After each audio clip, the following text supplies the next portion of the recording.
বিশাল মহাবিশ্ব তার সবচেয়ে অবিশ্বাস্য দৃশ্যটা উপহার দিতে যাচ্ছে আগামীকাল বুধবার।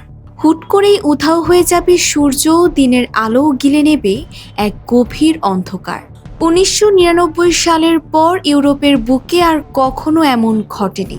দীর্ঘ ২৭ বছর পর আবারও সেই মহাজাগতিক রোমাঞ্চের মুখোমুখি হতে যাচ্ছে পুরো বিশ্ব। সবচেয়ে চমকপ্রদ তথ্য হলো, এই বিরল পূর্ণ সূর্যগ্রহণের নিখুঁত কেন্দ্রবিন্দুতে থাকবে ইউরোপ। বাংলাদেশ সময় রাত ৯টা ৩৪ শুরু হবে এই মহাজাগতিক খেলা। পৃথিবীর বুক থেকে প্রায় ২ মিনিট ১৮ সেকেন্ডের জন্য সূর্য একেবারেই নিশ্চিহ্ন হয়ে যাবে। বিজ্ঞানীরা বলছেন, পৃথিবী থেকে সূর্য আর চাঁদকে আপাত দৃষ্টিতে একই আকারের দেখায় বলেই প্রকৃতির এই অবিশ্বাস্য ঘটনা ঘটে।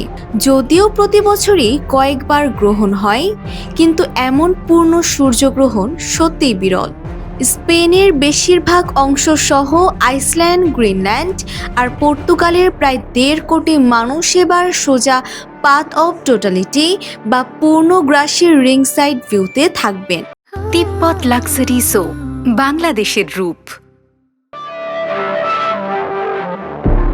চিন্তা করুন তো, স্পেনের লিওন, জারাগোজা কিংবা ভ্যালেন্সিয়ার রাস্তায় হেঁটে যাওয়া কোনো পথচারী যদি হুট করেই দেখেন দিনের সূর্য নিভে গেছে, কেমন অনুভূতি হবে তাদের? স্থানীয় সময় রাত ৮টা ২৭ শুরু হতে যাওয়া এই পূর্ণগ্রাসী স্পেন অন্ধকার হয়ে থাকবে প্রায় ১১০ সেকেন্ড।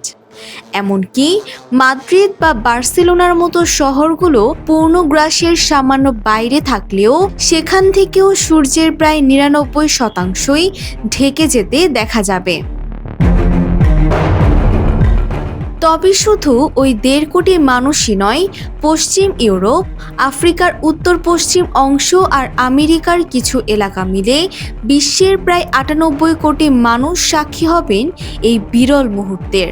প্রকৃতির এমন গা ছমছমে চোখ ধাঁধানো দৃশ্য দেখতে মুখিয়ে আছে পুরো বিশ্ব। এখন দেখার বিষয়, আগামীকালের সেই ২ মিনিট ১৮ সেকেন্ডের গভীর অন্ধকার মানুষের মনে ঠিক কতটা রোমাঞ্চ সৃষ্টি করতে পারে। Desk report, Bangladesh bulletin.